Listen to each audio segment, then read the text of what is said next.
Hello दोस्तों, आज class 10 का चैप्टर नंबर 10 शुरू करने जा रहे हैं। चैप्टर का नाम है व्रत यानी सर्कल। इससे संबंधित सारे प्रश्न और उदाहरण को सॉल्व करेंगे। आप वीडियो को लगातार देखें, आपको समझ में आएगा। जो न समझ में आए तो आप कमेंट में बता सकते हैं। इस चैप्टर में हमें मुख्यतः क्या पढ़ना पड़ेगा? हमें पहले पढ़ना पड़ेगा कि स्पर्श रेखा क्या होती है। हमें पढ़ना पड़ेगा स्पर्श रेखाएं क्या होती हैं, है ना। स्पर्श रेखा पढ़ना पड़ेगा और साथ में हमें ये पढ़ना पड़ेगा कि वृत्त के बाह्य बिंदु से खींची गई स्पर्श की और क्या है, स्पर्श रेखा की लंबाई। स्पर्श रेखाओं की लंबाई हमें ज्ञात करना पड़ेगा। ठीक है, तो चलिए, यदि कोई पहले थोड़ा बेसिक शुरू करते हैं, बेसिक सी बात शुरू करते हैं, बेसिक एकदम। ठीक है, यदि हम मान रहे हैं कोई हमारा व्रत दिया हुआ है, ठीक है, व्रत, तो संभवतः 3 संभावनाएं हो सकती है। रेखा और वृत्त के बीच में 3 संभावना हो सकती है। कितनी संभावना हो सकती है? 3 संभावना हो सकती है। किसके बीच में? रेखा और वृत्त के बीच में क्या है, हमारे पास 3 संभावना हो सकती है।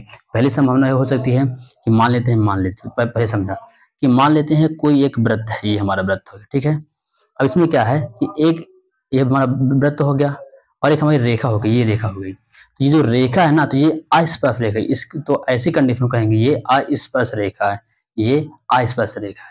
ठीक है, दूसरी कंडीशन क्या कहती है? मान लीजिए हमारा कोई व्रत ऐसे बन गया, ठीक है, और यहाँ से कोई छू के फिर रेखा निकल जाए, ऐसे निकल जाए, तो इसे हम लोग कहेंगे स्पर्श रेखा। क्या कहेंगे?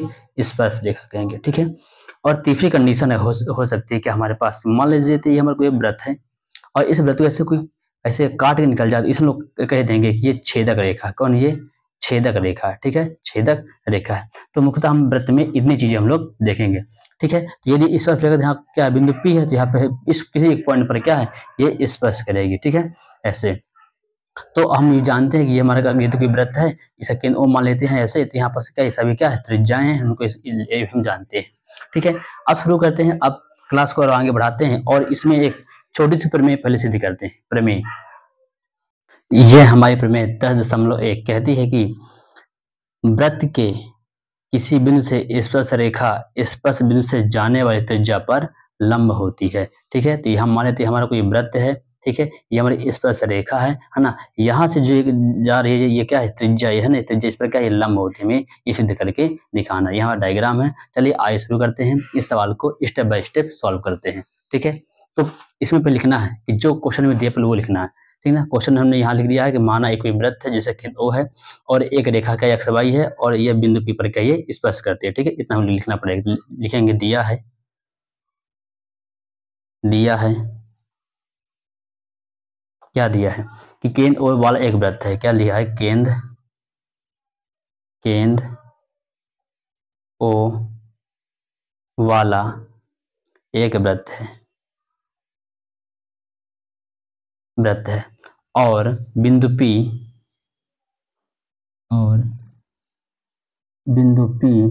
ये बिंदु P पर स्पर्श रेखा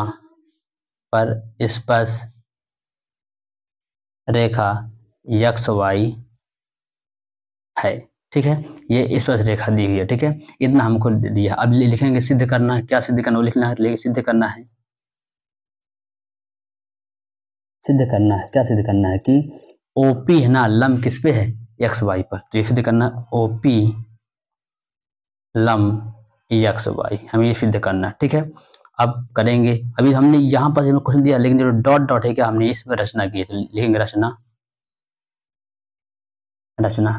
रचना में क्या लिखेंगे कि एक्स वाई पर P की, यानी इस एक्स वाई पर P के अतिरिक्त एक बिंदु Q ले लेते हैं। ठीक है, P के अलावा भी एक बिंदु क्या हम लोग Q लेते हैं और इस Q को उससे मिला देते हैं। ठीक है, तो लिखेंगे एक्स वाई पर रेखा एक्स वाई पर P के अतिरिक्त एक बिंदु Q लेते हैं और क्या करते हैं, Q लेते हैं और O को Q से मिलाया। ठीक है। इस रेखा पर क्या है, एक्स वाई के अतिरिक्त एक बिंदु, सॉरी इस एक्स वाई रेखा पर क्या पी की अतिरिक्त एक बिंदु क्यू लेते हैं और इसके ओके हम ओ से मिला देते हैं। ठीक है, इतना हमने लिख दिया। अब लेके चलते उत्पत्ति पर। अब मेन जो काम करना है तो किसमें करना है, उत्पत्ति पर। तो डालेंगे हेडिंग उत्पत्ति, उत्पत्ति, ठीक, इसमें है ना। तो यहाँ पर हम ये देख चल रहे हैं कि क्यू, क्यू वृत्त के बाहर स्थित है, अतः केंद्र से बिंदु की दूरी क्या है, ओ क्यू त्रिज्या से अधिक होगी। हम ये देख पा रहे हैं ये जो क्यू है ना, ये क्यू ये क्या है, इस वृत्त से बाहर है। अभी वृत्त से बाहर है तो यहाँ दिख रहा है कि ओपी जो है ना, ओपी की दूरी और ओ की दूरी, इसमें दिख रहा है कि ओ क्यू क्या ज्यादा है, किससे, इससे ज्यादा है। ठीक है, तो यही दूरी क्या होगी, ये हमारी ये लंबवत दूरी होगी। ठीक ना, तो जो ये जो यानी किसी वृत्त पर जो सबसे कम दूरी होती है, मान कोई वृत्त है मान लेते हैं, तो ये सबसे जो कम दूरी होगी दूरी ना, तो क्या है लंबा दूरी, क्योंकि ये ज्यादा हो जाएगी, ये भी ज्यादा हो जाएगी। ये सबसे कम जो दूरी होगी वह क्या, यानी जो न्यूनतम दूरी है, जो कम से कम दूरी है, वही क्या है हमारी लंबवत दूरी होगी। मतलब ये हमारा 90 डिग्री कहलाएगी। ठीक है, ऐसे ही हमारी त्रिज्या है आर है। ठीक है, ऐसे तो पर इसको ले लेते हैं क्यू बिंदु, बिंदु वृत्त के बाहर है, वृत्त के बाहर स्थित है, स्थित है, अतः केंद्र से, अतः केंद्र से बिंदु की दूरी, बिंदु की दूरी क्या है, ओ क्यू, ओ क्यू त्रिज्या, इस त्रिज्या से क्या है ज्यादा होगी, त्रिज्या ओपी से अधिक होगी, त्रिज्या ओपी से अधिक होगी, त्रिज्या ओपी से अधिक होगी। ठीक है, त्रिज्या ओपी से अधिक होगी। मतलब हम लोग ये कह सकते हैं कि अतः हम लोग लिख सकते हैं कि ओ क्यू बड़ा है किससे, ओपी से। हम लोग ये भी कह सकते हैं, ठीक है, कि ये क्या त्रिज्या है, ये क्या ओपी क्या हमारी त्रिज्या है, तो हम लोग अगले लिख सकते हैं कि ओ क्यू बड़ा है किसके, ओपी से। ठीक है, ये हम लोग कह सकते हैं। ठीक है, और ये हम लोग ये भी कह सकते हैं कि ओपी क्या है हमारे आर, ओपी क्या हमारी त्रिज्या है। एक यहाँ पर नोट में लिखना है अपने याददाश्त के लिए कि जो न्यूनतम दूरी होगी ना, जो न्यूनतम दूरी होगी, दूरी है, वही लंबवत दूरी होगी, वही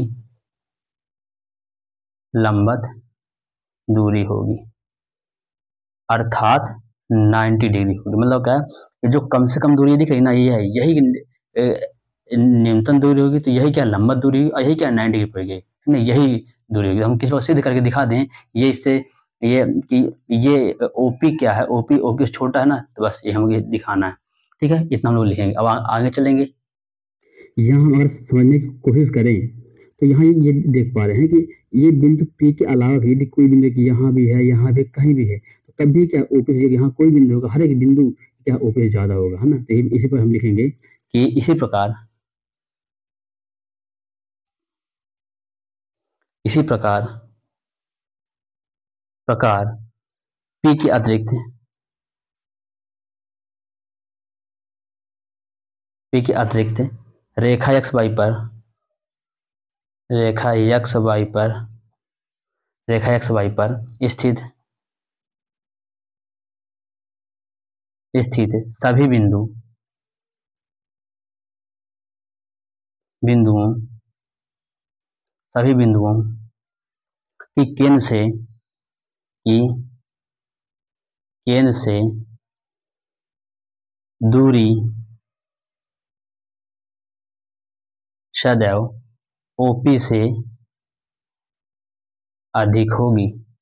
हमने ये दिखा दिया ये जो इस रेखा पर, यक्ष रेखा पर कोई बिंदु यहाँ यहाँ कोई बिंदु अगर है, तो हमेशा क्या इस ओपी से ज्यादा होगा, हमेशा क्या ओपी से ज्यादा। अतः हम लोग कह सकते हैं कि ओपी केंद्र के या ओपी क्या इसकी न्यूनतम दूरी है, क्योंकि यहाँ पर इसके अलावा इस पॉइंट के अलावा कोई भी पॉइंट अगर जाते हैं ना, तो ओपी से ज्यादा हो जाता है ना। तो हम ये कह सकते हैं कि जो ओपी है ना, इसके अंदर क्या न्यूनतम दूरी, तो लिख सकते अतः, लिखेंगे अतः, अतः ओपी केंद्र ओ से, केंद्र ओ से रेखा एक्स वाई की न्यूनतम दूरी होगी, न्यूनतम दूरी होगी। अतः हम लोग ये कह सकते हैं यदि ये न्यूनतम दूरी है तो यहाँ बताया जो न्यूनतम दूरी होगी वही लंबवत दूरी होगी। अतः कह सकते हैं ओपी लंबवत है किसके, एक्स वाई के, है ना। हमें यही सिद्ध करना था, ठीक है। तो इन सवालों को एक दो बार प्रैक्टिस करना तो सब सवाल समझ में आ जाएंगे। अब आते हैं अपने प्रश्नावली में 10.1 में। ये 10.1 प्रश्नावली को हम सॉल्व करते हैं। इसमें ये लिखा है कि एक वृत्त में कितनी स्पर्श रेखाएं हो सकती हैं। तो यहाँ पर हम देखते हैं कि मान लेते हैं कोई एक वृत्त है ना, तो यह यहाँ एक ये स्पर्श रेखा, एक ये स्पर्श रेखा, ऐसे क्या है, अनंत स्पर्श रेखा हो सकती है। कितनी हो सकती हैं, अनंत स्पर्श रेखा हो सकती है। तो पहले उत्तर क्या हो जाएगा कि अनंत स्पर्श रेखाएं कितनी हो जाएगी, अनंत स्पर्श रेखाएं, स्पर्श रेखा होगी।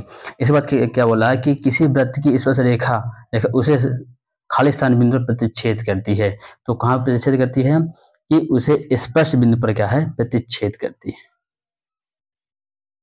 ठीक है। तो किसी वृत्त की स्पर्श रेखा उसे एक बिंदु पर, किसी भी एक बिंदु पर क्या उसे क्या है, उसे प्रतिच्छेद करके जाएगी। जैसे मान लेते हैं हमारा वृत्त हो गया है ना, ऐसे।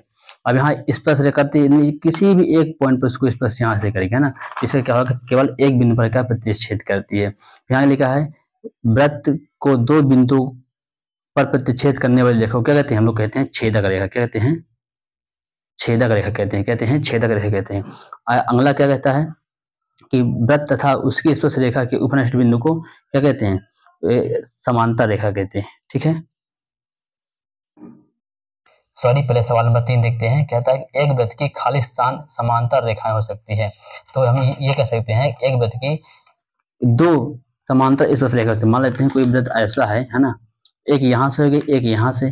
तो ऐसे मान लो कोई एक वृत्त यहाँ, एक यहाँ से, एक यहाँ से, मतलब क्या है, केवल दो ही क्या है, समांतर स्पर्श रेखा। तो इससे केवल दो समांतर स्पर्श रेखा हो सकती है। अगला क्या है, वृत्त तथा उसकी स्पर्श रेखा के उपनिष्ठ बिंदु को हम लोग कहते हैं, क्या कहते हैं, स्पर्श बिंदु। क्या कहते हैं, स्पर्श बिंदु कहते हैं, स्पर्श बिंदु कहते हैं। कैसे देख लेते हैं कि मान लेते हैं कि हमारे वृत्त हो गया है ना, एक रेखा जा रही है ऐसे, ये बिंदु जहाँ पर स्पर्श करता है इसे हम लोग कहते हैं स्पर्श बिंदु कहते हैं, इसमें लोग कहते हैं स्पर्श बिंदु कहते हैं, ठीक है। इस प्रकार से हमने इस एक्सरसाइज के 10.1 के पहला और दूसरा सवाल सॉल्व कर लिया। अब आते हैं सवाल नंबर तीसरे में। सवाल नंबर तीसरा का, हालांकि सवाल नंबर तीसरा ऑब्जेक्टिव टाइप का, लेकिन इसको हम लोग डिटेल से सॉल्व करेंगे, ठीक है। चलिए शुरू करते हैं। सवाल नंबर तीसरा कहता है कि 5 मिनट त्रिज्या वाले एक वृत्त के बिंदु P पर स्पर्श रेखा PQ O केंद्र से जाने वाले एक रेखा से बिंदु Q पर इस प्रकार मिलती है कि, क्या मिलती है कि OQ बराबर 12 सेंटीमीटर। तो क्या हमें PQ की लंबाई ज्ञात करना है, ठीक है। चलिए शुरू करते हैं। तो ये रहा हमारा डायग्राम, ये हमारा वृत्त हो गया, ये इसकी जो त्रिज्या 5 मीटर, यहाँ जो P की दूरी जो दिया है, कितना दिया है कि इसको हमको ज्ञात करना है, लेकिन O की दूरी क्या हमें 12 सेंटीमीटर दिया है ना। तो हम लोग इसको हम जानते हैं कि वृत्त के किसी बिंदु पर स्पर्श रेखा, वृत्त की किसी बिंदु स्पर्श रेखा से होकर जाने वाली त्रिज्या पर क्या लंब होती है, क्या 90 डिग्री होगा, है ना। तो हम लोग इसको लिख भी सकते हैं जो प्रमेय फर्स्ट अभी सिद्ध किए हैं, और ना भी लिख सकते हैं, फिर इसको इतना लिख सकते हैं कि ओपी लंब किससे, PQ से। कहाँ से आ गया हमारा प्रमेय 10.1 से आ गया, ठीक है। अब जो दिया उसको लिख देंगे। हमको ये दिया है कि OQ कितना दिया है, 12 सेंटीमीटर दिया है, और क्या दिया है कि OP कितना दिया है, 5 सेंटीमीटर दिया है, OP 5 सेंटीमीटर दिया है ना। और क्या दिया है, और हमें क्या है, PQ क्या हमें ज्ञात करना है, ठीक है। तो हम लेकर चलते हैं। और ये देख रहे हैं कि कोण P, ये जो कोण P है ये 90 डिग्री बना है। तो कोण OPQ बराबर 90 डिग्री, इसलिए क्या है, त्रिभुज OPQ में पाइथागोरस प्रमेय से, क्या कहते हैं पाइथागोरस प्रमेय, कर्ण का वर्ग। अब देखो ये क्या हमारा ये बनना है क्या, 90 डिग्री, तो कर्ण हमारा ये होगा। तो कर्ण का वर्ग क्या है, OQ का वर्ग बराबर लंब का वर्ग हमारा, और आधार का वर्ग OP का वर्ग, प्लस आधार क्या है हमारे पास PQ का वर्ग, ठीक। अब यहाँ पास क्या है, कर्ण कितना दिया है, 12 दिया है, लिखेंगे 12 का वर्ग इजकल टू OP कितना दिया है, 5 का वर्ग प्लस PQ का वर्ग, ठीक है। 12 का वर्ग 144 बराबर 5 का वर्ग 25 प्लस पी क्यू का वर्ग। ठीक, अभी हम लोग कर सकते हैं 144 माइनस 25 बराबर पी क्यू का वर्ग। अगला में हम लोग लिख सकते हैं, क्या लिख सकते हैं कि पी क्यू का वर्ग बराबर पी क्यू 144 माइनस 25, तो कह सकते हैं कि पी क्यू का वर्ग बराबर कितना आएगा हमारे पास 119 आएगा। उसमें कह सकते हैं कि पी क्यू बराबर √119। ठीक है, लेकिन आता है पी क्यू की लंबाई √119 सेंटीमीटर है आंसर। ठीक है, तो इस प्रकार से हमने क्वेश्चन नंबर 3 को सॉल्व कर डाला। अब आते हैं क्वेश्चन नंबर 4 में क्या कहता है। ये रहा क्वेश्चन नंबर 4, कहता है कि एक वृत्त खींचिए और दी गई रेखा के समांतर 2 समांतर रेखा खींचिए यदि उनमें से एक स्पर्श रेखा तथा दूसरी छेदक रेखा है ना। चलिए शुरू करते हैं, आसान सवाल है, देख लेते हैं। ठीक है, तो मान लेते हैं कि हमारे पास कोई एक वृत्त ये है ना, क्वेश्चन नंबर 4 को सोल्व कर रहे हैं। मान तो कोई एक वृत्त हमारे पास ये है, ठीक है, ये वृत्त है। ठीक है, हमारे पास क्या है, हमारा वृत्त है। ठीक है, यहाँ पास क्या भी रेखा, ये रेखा हमारे क्या दी हुई है ना, ये क्या लिखेंगे, दी गई रेखा। इसके समांतर 2 रेखा खींचना है, तो एक रेखा स्पर्श करते इसलिए लिखेंगे ये रेखा, ये रेखा समांतर इसलिए लिखेंगे स्पर्श रेखा। एक क्या छेद की जाती है, लिखेंगे छेदक रेखा, लिखेंगे छेदक रेखा। ठीक है, तो इस प्रकार से हमने देखा कि एक हमने क्वेश्चन क्या था, एक दी गई रेखा के समांतर है ना 2 रेखा खींचना है, जिनमें से एक छेदक रेखा हो एक स्पर्श रेखा हो, तो एक स्पर्श रेखा हो गई, ये छेदक रेखा हो गई, है ना। तो इस प्रकार से क्या है, हमने क्वेश्चन नंबर 4 को भी सोल्व किया। तो आपको प्रश्नावली 10.1 समझ में आई होगी। आपको प्रत्येक सवाल को 2 से 3 बार लगाना है, सवाल समझ में आएंगे। बहुत यही चैप्टर है, जो ना समझ में आप कमेंट में पूछ सकते हैं। एक बार वीडियो पूरा जरूर देखें। ठीक है, अब मिलेंगे अगली वीडियो में, 10.2 को समाप्त करेंगे। तब तक के लिए धन्यवाद। वीडियो को ज़्यादा से ज़्यादा सब्सक्राइब करें।